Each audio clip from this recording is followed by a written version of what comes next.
Hai semuanya, Shalom Alaikum, damai sejahtera menyertai kita sekalian. Pada video ini saya akan bahas mengenai persepuluhan dalam iman kekristenan yang belakangan ini membuat kebingungan banyak orang Kristen. Lantaran seorang pendeta yakni Pak Gilbert Lumoindong dalam khotbahnya menuai kontroversi yang membandingkan persepuluhan umat Kristen dengan keimanan lain. Nah, apakah persepuluhan masih berlaku atau tidak dalam iman kekristenan? Mari kita bahas. Sebelum kita sampai kepada kesimpulan berlaku atau tidaknya persepuluhan di gereja Tuhan masa kini, kita perlu mengetahui apa itu persepuluhan. Jikalau kita kembali ke latar belakang perjanjian lama secara khusus dalam Tauratnya Musa, kita akan menemukan kenyataan bahwa di masa perjanjian lama ada 12 suku bangsa Israel yang dipilih Tuhan. Dan masing-masing suku tentu mendapat tanah pusaka atau tanah warisan dari Tuhan. Tetapi ada satu suku yang dikecualikan yang tidak mendapatkan tanah pusaka, yaitu suku Lewi. Karena Tuhan secara khusus memilih suku Lewi untuk menjadi pelayan di Bait Allah. Sehingga masing-masing suku harus memberi 10% kepada suku Lewi yang tidak mendapat tanah pusaka agar mereka dapat hidup dari 10% tersebut yang disetor masing-masing suku kepada Lewi. Jadi secara singkat kita dapat mengetahui bahwa persepuluhan itu merupakan persembahan yang diberikan untuk menghidupi suku Lewi yang tidak dapat bekerja dan juga tidak memiliki tanah pusaka. Oke? Dan jikalau kita maju ke masa perjanjian baru, kita tidak akan menemui bahwa Tuhan Yesus meniadakan atau bahkan menghapuskan persepuluhan. Tapi hal yang terpenting yang perlu kita ketahui adalah persepuluhan itu diberikan bagi keimamatan Lewi. Itu adalah imam perjanjian lama. Sedangkan perjanjian baru kita tidak lagi dipimpin oleh keimamatan Lewi, melainkan menurut penulis surat Ibrani kita telah dipimpin oleh keimamatan Kristus dari jalur Melkisedek. Jadi imam perjanjian baru yaitu Yesus Kristus dari jalur Melkisedek tidak lagi membutuhkan persepuluhan. Nah, merujuk dari penjabaran tersebut, apakah persepuluhan masih berlaku? Secara seremonial, persepuluhan tidak lagi berlaku karena telah digenapi oleh Yesus Kristus melalui kematian dan kebangkitannya. Kalau kita merujuk kepada Kolose 2 ayat 16 dan juga 17. Lalu bagaimana jikalau kita ingin memberi kepada gereja dan bagaimana sikap kita kalau kita ingin memberi kepada gereja sebagai bentuk ucapan syukur kita? Kita harus kembali kepada prinsip yang diajarkan Rasul Paulus di dalam suratnya yang kedua kepada jemaat di Korintus dalam 2 Korintus 9 ayat 7. Hendaklah kita memberikan menurut kerelaan hati kita masing-masing dan tanpa terbebani dan tanpa paksaan. Jadi kalau mau memberi kepada Tuhan, berikanlah menurut kerelaan hatimu. Boleh 10%, boleh 20%, boleh 5%, boleh 1%, atau berapa persen pun yang kamu mau berikan kepada gereja, tetapi harus dimotivasi dengan ucapan syukurmu kepada Allah dan tentu tidak dengan paksaan. Nah, merujuk dari semuanya itu, persepuluhan dalam pengertian 10% tidak lagi berlaku, tetapi perpuluhan, berapa puluh persen pun yang kamu berikan menurut kerelaan hatimu, berikanlah itu kepada Allah sebagai tanda ucapan syukurmu. Karena syukur kita kepada Allah tidak pernah diukur dengan nominal 10% dari segala yang kita miliki, tetapi tentang bagaimana kita mengasihi Allah dengan segenap hati, pikiran, dan akal budi kita. Dan jangan lupa, jangan terlalu bangga memberi 10% kepada gereja. Tetapi orang yang membutuh tumpangan, butuh makanan, dan orang yang kehausan, tidak kamu pedulikan. Karena bagaimana mungkin kamu mengasihi Allah yang tidak kelihatan, tapi kamu mengabaikan manusia yang kelaparan yang ada di sekelilingmu. Jadi kasihilah Allah, sebagaimana engkau juga perlu mengasihi sesamamu manusia. Itulah yang terpenting. Persembahan terbesar dalam hidup kita bukan 10% yang harus diberikan kepada gereja, tetapi hidup kita yang sungguh-sungguh mau tunduk, taat, dan rendah hati kepada perintah-perintah Allah. Tuhan memberkati dan jangan lupa untuk tetap selalu berjalan di dalam perintah-perintah Kristus. Bye-bye. Wow, luar biasa ya apa yang disampaikan oleh Mbak Elia Miron. Bukan Mbak guys ya, tetapi Mas ya. Karena ini cowok ya, Mas Elia Miron yang menyampaikan ya dari sejarahnya kenapa ada persepuluh ya. Tadi itu dikhususkan untuk suku Lewi yang melayani di Bait Allah, dan suku-suku lain yang mendapatkan tanah pusaka itu wajib memberikan persepuluh. Dan dengan perkembangan saat ini guys ya, persepuluh itu seharusnya sudah tidak diwajibkan lagi oleh gereja ya. Itu yang dipaparkan atau disampaikan oleh Mas Elia ini guys ya. Dan saya setuju dengan pemikiran Mas Elia ini bahwa ketika kita memberi ya, itu harus didasari dengan rasa syukur ya, keikhlasan, ketulusan, kerelaan ya, bukan dengan paksaan ya atau dengan kewajiban ya, tetapi harus dengan keikhlasan. Tetapi daripada itu semua, yang paling penting bagaimana dalam hidup ini ya, kita juga harus peka dengan keadaan-keadaan di sekitar kita ya, di mana kita juga harus memperhatikan orang-orang yang membutuhkan tumpangan, orang-orang yang membutuhkan makan, orang-orang yang hidupnya melarat ya, tertindas, yang membutuhkan uluran kasih, uluran tangan kita ya.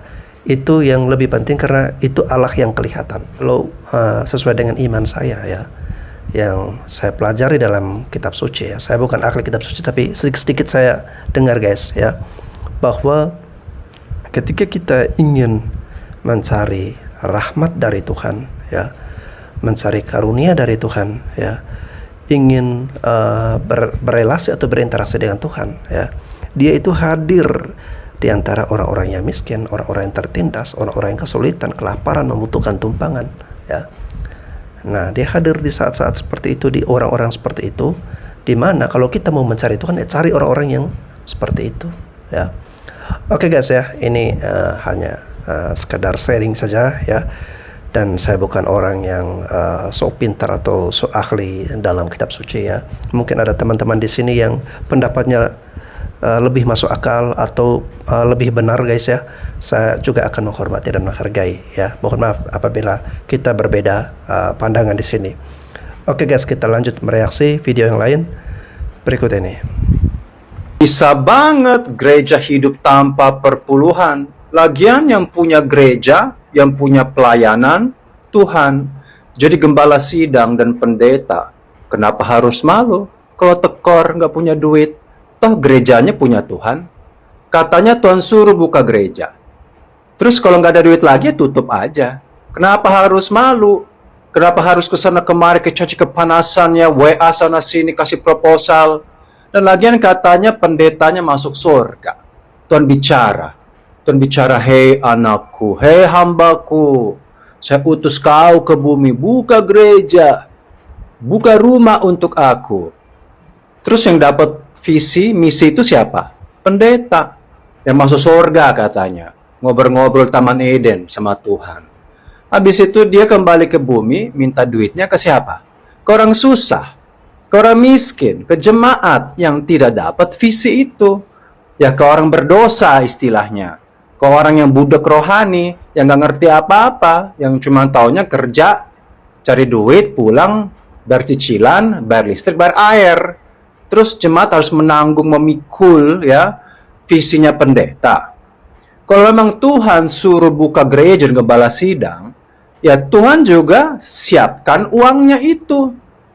Kalau Tuhan bisa angkat kita pendeta ini ke surga dan ngobrol-ngobrol Taman Eden katanya, harusnya Tuhan juga bisa bicara ke jemaat-jemaat sana dalam mimpi, dalam apa? Hei anakku, jual mobil kamu, jual rumah kamu, serahkan semua harta kamu itu ke pendeta itu. Tuhan bisa bicara ke ribuan, ratusan juta orang.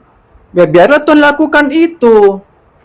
Ya, jadi kita jangan terlalu sekarang nodong-nodong. Dan menurut saya Tuhan mana yang butuh pajak? Ya, memang itu perjanjian lama. 6.000 tahun yang lalu. Tapi sekarang kita harus memberi dengan sukacita dan ikhlas. Lagian di gereja mula-mula itu, waktu gereja mula-mula terbentuk, semua umat jual harta mereka dan serahkan semua harta mereka itu di bawah kaki rasul-rasul. Rasul Paulus, Rasul Petrus untuk pelayanan.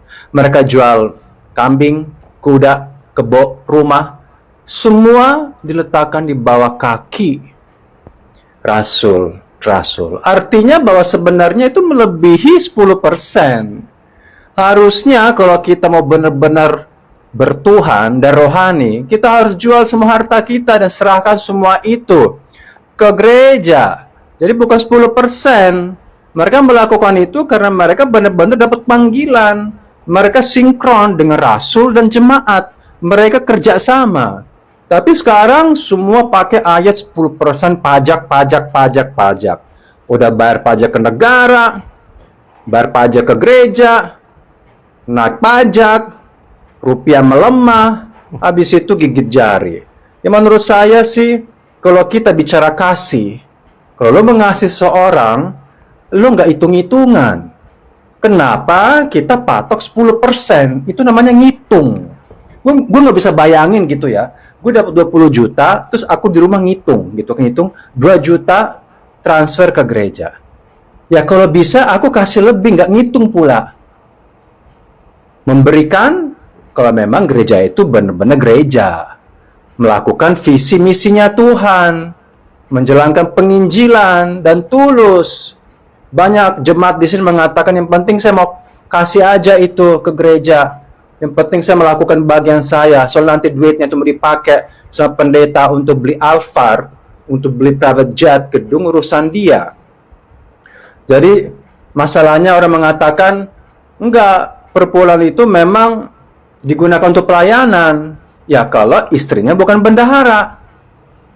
Dan kadangkala si pendeta itu, si pendiri, meskipun dia pendiri punya pengurus, dia bisa ngomong ke pengurus, keluarkan dana 500 juta, saya mau buka cabang gereja di Papua. Ya, ini namanya juga pengurus digaji, dikeluarin tuh dari kas. Soal nanti dipakai untuk macam-macam kan, Tuhan bicara, Tuhan suruh, semua tunduk sama gembala. Yang paling rapi adalah gereja Katolik. Di mana 1 sen pun dari seluruh gereja dari dunia, mereka harus laporan ke Vatikan. Jadi gereja Katolik itu karena memang sudah ribuan tahun, 2000 tahun berdiri, ya mereka itu sangat rapi sistem ekonominya. Tidak bisa bocor. Tapi yang gereja modern yang berkeliaran di mana-mana sekarang, gampang sekali mencetak uang. Karena tidak ada auditor. Itu saja. Jadi gereja bisa hidup tanpa perpuluhan. Saya setuju banget. Justru kalau gereja meminta perpuluhan, kamu menurunkan derajatnya Tuhan. Seolah-olah Tuhan itu butuh duit kita. Tuhan nggak butuh duit kita. Tuhan butuh jiwa kita, hati kita. Di mana ada hartamu, di situ adalah hatimu.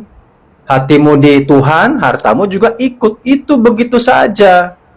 Dan kalau memang gerejanya tekor, rugi, ya tutup aja. Kenapa pendeta harus malu? Tuhan nggak bakal malu kok kalau gerejanya tutup. Yang malu kan pendetanya. Waduh, gereja kok kayak warung ya, bubar gitu. Nggak ada lagi. Memang kenapa? Jangan-jangan memang Tuhan suruh gerejanya tutup. Jangan-jangan Tuhan memang izinkan tidak ada lagi yang store uang. Karena sudah nyeleweng gerejanya, makanya biar akan tutup. Justru kalau dipaksa buka, yang semua store uang, terjadilah kesesatan. Makanya banyak gereja mengalami kesesatan karena terpaksa dibuka terus. Padahal ada saatnya Tuhan nggak mau itu dibuka, tutup aja. Tapi kita ngotot, pendeta. Ngotot, buka, ya ketok pintu, sumbangan sana sini, deketin orang kaya demi pelayanan. Padahal Tuhan mau tutup tuh gerejanya. Kenapa? Malu tutup gereja? Nggak masalah kok. Yang penting surga nggak tutup bagi kita. Ya dong. Jadi saya setuju sama pendeta ini. Dia mengatakan bahwa gereja bisa hidup tanpa perpuluhan. Kalau gereja punya iman, pendeta punya iman, nggak mungkin dia ngemis uang ke jemaat. Orang akan tergerak dengan sendirinya. Pasti orang akan tergerak. Karena melihat kemuliaan Tuhan, melihat motivasi, melihat aura Tuhan dalam pendeta. Aduh, sama aja ngemis gitu kan. Memang ya di Wakanda ini mantal pengemis ya. Ngeri kali ya. Ngemis di mana-mana. Ngemis makan siang gratis, ngemis bansos, ngemis perpuluhan. Ngeri kali. Kok mau ya jual nama Tuhan untuk cari uang? Ngiri. Oke guys ya. bule Itali atau bule WNI, bule Max ini ya, meskipun ada beberapa netizen yang tidak suka dengan beliau yang selalu menyampaikan belak-belakan guys ya, tapi kalau saya pribadi apa yang dia sampaikan itu betul ya. Jadi memang sangat kritis sekali bule ini, namun apa yang dia sampaikan ini menurut saya sangat masuk akal. Bisakah bergereja tanpa persepuluhan?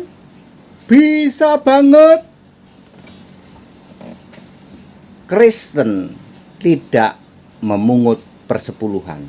Persepuluhan bagian dari Taurat sudah batal. Yang memberi persepuluhan dosa tidak diampuni karena Anda menyangkal Yesus telah mati disalib. Yang memberi persepuluhan dosanya tidak diampuni. Yang menerima dan memungut persepuluhan dosanya kuadrat, jadi keraknya neraka. Maka apakah bisa mendirikan sebuah gereja tanpa persepuluhan? Bisa banget ya. Sebuah gereja itu harus sebuah jemaat itu harus jemaat kerasulan. 1 Korintus 12 ayat 28. Tidak ada sinode di Alkitab. Ya, harus jemaat kerasulan ya. Harus dibuat kerasulan ya, sistemnya kerasulan ya. Allah tidak mau tinggal di dalam gedung gereja. Gedung gereja itu di Alkitab disebut kuil penyembahan ya. Kisah 17 ayat 24 ya. Allah tidak berkenan tinggal di dalam kuil-kuil buatan tangan manusia. Allah mau tinggal di dalam buatan Allah. Ini buatan Allah itu manusia ya. Kita ini buatan Allah, Efesus 2 ayat 10 ya. Clear? Terus caranya bagaimana Pak? Caranya memakai sistem kerasulan. Kerasulan pusat harus siapkan dana dong. Betul, dibentuk kerasulan wilayah. Satu kerasulan itu mendirikan gedung pertemuan umum. Gedungnya bisa disewa, ibadahnya kita juga di situ. Gedung ini menghasilkan uang dengan sendirinya. Maka hamba Tuhan yang di daerah ya tinggal mengelola. Ya, sewa gedung masuk ke pusat, ke yayasan pusat, sementara yang di daerah cuman mengelola mungkin catering, mungkin musiknya, atau mungkin rias pengantin dan lain sebagainya. Jadi itu pendeta di daerah punya kerjaan, punya penghasilan. Ya, pemberitaannya murni, ya, kekristenannya murni, tidak memungut persepuluhan. Persembahannya gimana Pak? Persembahannya kan sukarela, 2 Korintus 9 ayat 7 dan 8. Jadi bisa Pak, bisa. Yayasan pusat, kerasulan pusat menyediakan dana berapa Pak? Satu kerasulan 10 miliar kali 12, 120 miliar. Bisa Pak, bisa. HTD ini nggak kaleng-kaleng ya. Jadi begitu caranya ya. Kristen tidak mendirikan gedung gereja ya. Gara-gara gedung gereja inilah persepuluhan dipungut, udah batal dibilang nggak batal. Kalau uang nggak bisa batal Pak, katanya. Ya, itu akar segala kejahatan itu cinta uang. Sehingga Roh Kudus dibawa-bawa. Ya, padahal roh iblis dibilang, Roh Kudus menyuruh saya, Anda harus transfer. Roh Kudus macam mana yang nyuruh transfer? Roh iblis itu, ya. Ada beberapa orang memberikan statement, ditunggu ya perpuluhannya ya sampai besok ya, ditunggu ya ditransfernya jam segini ya. Kalau lewat dari jam segini nanti seolah-olah saya bilangnya seperti itu Pak. Itu oknum atau bagaimana? Oh, kalau saya kebetulan duduk di sinode, jadi yang kayak gini-gini masukan yang bagus untuk kita kasih panggilan kan atau teguran. Terima kasih dokter. Oh, berarti bagus ya, harus kita laporkan. Oh iya. Siapakah itu? Mau menabur ini, saudara transfer paling telat. Seperti prediksi saya bahwa pendeta perpuluhan akan masuk ke podcast ternama di Wakanda, salah satunya podcast Tabib Filter. Apa gunanya masuk ke dalam podcast lambe bagi seorang hamba Tuhan pendeta? Apa tujuannya? Apakah kita mau jadi terang di antara lambe-lambe itu? Pendeta perpuluhan di situ diundang, yang dibahas itu adalah perihal anaknya yang juga pendeta meminta perpuluhan kepada jemaatnya dan disuruh transfer ke rekening gereja atau ke rekening dirinya sebelum jam 2 siang. Jadi viral dan heboh sekali. Dan pendeta perpuluhan, bapaknya mengatakan bahwa dia siap melaporkan anaknya ke Sinode GBI, Gereja Bethel Indonesia. Ya, GBI sih Sinode paling mau ngapain, paling ya terima-terima saja.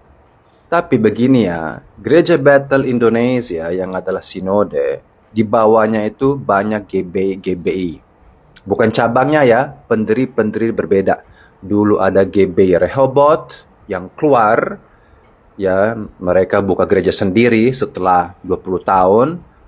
Gereja Tiberias, yaitu adalah GBI Tiberias dulu, mereka juga keluar setelah 30 tahun, jadi GTI. Kalau GBI Glow, yang dimana pendirinya adalah pendeta perpuluhan ini, mereka masih di GBI. Nah, sebaiknya keluar aja dari GBI, Gereja Bethel Indonesia, dan buka Gereja Glow Indonesia, GGI, jadi Pak Pendeta Perpuluhan menjadi ketuanya, dan habis itu suka-suka. Mau atur anaknya kek, mau khotbah perpuluhan kek, mau bikin doktrin sendiri. Kenapa mereka keluar yang tadi itu, Rehoboth, Tiberias? Saya nggak tahu kalau GBI Mawar Saron masih di GBI. Kemungkinan mereka sudah juga keluar. Gereja Mawar Saron, bukan Surabaya ya, saya ngomong lagi Jakarta, Yakub Nahuai, almarhum. Nah, menurut saya mereka keluar itu, mereka karena tidak cocok lagi dengan doktrin Gereja Bethel Indonesia, dan mereka bikin doktrin sendiri, aneh-aneh gitu kan. Ya mereka numpang tenar doang, selama 20-30 tahun mereka pakai bendera GBI, banyak jemaat datang, dikira ini gereja karismatik, habis itu jemaatnya besar, banyak, aduh kayaknya uangnya kok jangan kemana-mana gitu. Ya mereka harus store juga uang sih ke gereja sinode perpuluhan atau lebih, ya namanya juga harus bayar pajak lah, harus tahu diri lah. Tapi ujung-ujungnya mereka mau bebas juga, akhirnya mereka keluar, buka cabang sinode sendiri, agar mereka bisa bebas, dan bebas juga untuk mengelola uang, kalau pendirinya, keluarganya, dan istrinya. Itu dugaan saya ya, tapi ini adalah fakta seperti ini. Jadi menurut saya sangat culas kalau kita nebeng orang setelah 20-30 tahun, terus habis itu Tuhan suruh kita nggak cocok lagi. Ya tapi kan masa-masanya itu jemaat-jemaatnya itu kan datang karena bendera GBI gitu. Lo sekarang curang banget, lo sekarang keluar, ya tarik domba-dombanya Gereja Bethel Indonesia. Dan mereka ikut karena sosoknya ini sudah jadi figur. Ya sudah, intinya Pendeta Perpuluhan mengatakan bahwa dia akan melaporkan ke Sinode GBI soal anaknya khotbah perpuluhan dan disuruh transfer. Menurut saya sih itu penting gak penting, karena Sinode juga nggak mau tahu. Ya paling ya sudah, suruh berdoa, suruh bertobat. Ya sudah, gue semakin nyesek aja. Untuk apa sekarang kita ke podcast Lambe? Itu adalah hak orang sih. Di podcast Lambe ini kan kita membahas banyak hal tentang lato-lato, kue apem, fitnah ya, urusan keranjang kuning suami istri lah, urusan hap-hap lah, semua itu. Dan situ pendeta masuk untuk apa? Mungkin untuk menebus dosanya ketika dia beberapa minggu lalu khotbah tentang urusan agama Islam 2,5% dan mengolok-olok cara ibadah dan doa sholat orang Islam. Mungkin berusaha menebus dosanya dan mencari simpati dan seolah-olah ingin melapor anaknya. Kayaknya ini cuma sandiwara belaka, ini cuma sinetron murahan drakor. Dan menurut saya ya sudah, kalau memang panggilannya untuk jadi host atau entertainer, pelawak, sudahlah, lepaskan saja jiwa pendeta dan bikin podcast seperti Tabi Filter, urusin lato-lato, kue apem, ya hap-hap lah, urusan keributan artis-artis, itu kayaknya lebih cocok dibandingkan jadi pendeta yang ujung-ujungnya kan bukan hanya dirinya, tapi keluarganya itu bikin blunder demi blunder. Yang rugi siapa? Nama Tuhan. Yang rugi siapa? Orang Kristen yang lain. Yang Kristen yang lain yang tidak terkenal kena imbasnya, apalagi pendeta-pendeta lain juga. Yang pendeta kecil, gara-gara ulah beberapa oknum, kita semua kena imbasnya. Jadi tolong tutup aja gerejanya menurut saya, buka aja podcast, dan jadi entertainer, presenter, anaknya juga, ya pasti ada karir. Karena jangan sekali lagi membawa nama Tuhan. Tuhan suruh, Tuhan Yesus suruh transfer. Itu bukan Tuhan Yesus. Ya, itu murni kuasa gelap. Jangan pakai nama Tuhan dengan sembarangan. Itu saja pesan saya. Selamat menikmati podcast yang berikutnya. Mungkin ke Dedeko Boxer, Melani Rica-Rica, ya banyak podcast. Dan selamat mendapatkan banyak AdSense di dalam channel YouTube-nya. Salam tidak waras. Wow, keren ya apa yang disampaikan oleh Bule WNI. Jangan sekali-sekali ya salah menggunakan atau salah memakai nama Tuhan, atau jangan menyebut nama Tuhan untuk hal-hal yang sembarangan ya. Nah, menariknya guys ya, kemarin itu Pak Pendeta Gilbert, atau sekarang mendapatkan julukan dari netizen sebagai Pendeta 10%, diundang ke podcast Richard Lee ya. Dan di situ Dr. Richard ini ya, dia sengaja melemparkan suatu pertanyaan yang meminta tanggapan dari Pendeta Gilbert guys ya. Dan dia memberikan ilustrasi ya. Ada pendeta atau oknum yang Dr. Richard ini sebut, dia menuntut untuk segera ditransfer paling lambat jam 2 ya. Tapi dia tidak menyebutkan secara spesifik orang atau oknum yang mengatakan seperti itu ya. Nah, di sini kita sudah mengetahui teman-teman ya, bahwa jelas yang mengatakan bahwa Roh Kudus suruh umat transfer sebelum jam 2 siang itu adalah anak Pendeta Gilbert ya. Itu viral videonya guys ya, dimana dia suruh jemaat harus transfer sebelum jam 2 ya. Dan itu dia sudah berkomunikasi dengan Tuhan secara khusus, dengan Roh Kudus ya, itu perintah Roh Kudus ya. Makanya saya bilang jangan-jangan ini ajaran sesat. Dan di situ Pendeta Gilbert mengatakan bahwa untuk kasus-kasus seperti itu ya silakan dilaporkan ke sinode ya, dan akan diberikan teguran atau peringatan. Menurut saya ya, jangan diberikan teguran atau peringatan, tetapi di blacklist ya, langsung di blacklist bahwa orang seperti ini yang punya rekam jejak seperti ini ya, tidak pantas jadi pendeta atau pemimpin umat ya. Ya enggak akan menurunkan derajat Anda jika Anda menjadi umat biasa aja ya. Jika level kemampuan, kapasitas, kepribadian Anda bukanlah seorang gembala atau pendeta ya, sebaiknya Anda menjadi umat biasa seperti kita-kita. Tinggal datang, duduk ya, mendengarkan, menyimak, setelah itu pulang, selesai. Oke guys, itu saja yang bisa disampaikan di sini ya. Ambil saja hal-hal yang bermanfaat, buang saja hal-hal yang negatif atau tidak bermanfaat ya. Semoga kita semua senantiasa diberkati oleh Tuhan. Amin.